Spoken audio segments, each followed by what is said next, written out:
Je m'appelle Pauline Gestin, j'ai 24 ans. Je suis acheteuse sous-traitance dans l'entreprise Cartier, à Paris. J'ai choisi le CE puisque déjà c'était une école post-bac et je pense que j'étais pas quelqu'un de fait pour les prépas ou les autres cursus. Le CE offrait quand même énormément d'opportunités, de stages et d'expériences en entreprise dès la première année, aussi bien en France qu'à l'étranger. Et donc j'avais vraiment envie de découvrir d'autres cultures rapidement. J'ai fait mon stage de fin d'études au service achat de chez Sarenza. J'ai eu l'opportunité de pouvoir être embauchée à la fin, donc j'y suis restée 1 an. À la suite de ça, j'ai passé les concours pour faire un master spécialisé achat à Centrale Supélec à Paris. Et donc ce master était en alternance. J'étais chez Cartier en achat sous-traitance.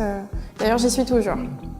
Donc j'ai eu l'opportunité de rester travailler à la suite de mon stage de fin d'études dans le service achat de chez Sarenza. C'était l'occasion de vraiment être certaine que les achats, ça me correspondait. Ça a vraiment été un plus lorsque j'ai candidaté pour les masters. J'avais déjà 1 an et demi d'expérience achat, je savais pourquoi je voulais faire ça et c'était vraiment positif pour ma candidature. Je dirais qu'il faut vraiment être ouvert à toutes les opportunités, ne pas rester trop cloisonné dans une idée précise, assez mobile aussi, puisqu'il y a quand même énormément d'opportunités à l'étranger. Ce que je retiens de mes 4 années à l'ECE, beaucoup de rencontres, de très bons souvenirs. D'ailleurs, des amis, à mon avis, pour la vie. Beaucoup de challenges, de défis, de galères, puisque quand on se retrouve au fin fond du Vietnam, forcément, tout n'est pas simple, mais au final, c'est vraiment que du bonheur et ouais, 4 super années dans une super ville à Bordeaux, donc vraiment que des bonnes choses.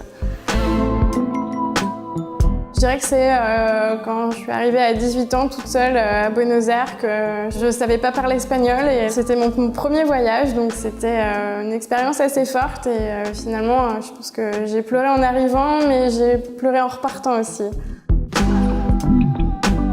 Si je vois un CV ou si je peux recommander quelqu'un à mes supérieurs, évidemment, j'hésiterai pas une seule seconde. Et puis le jour où j'aurai mon entreprise, je pense que les étudiants de l'ECE seront les premiers à trouver un stage au sein de mes équipes.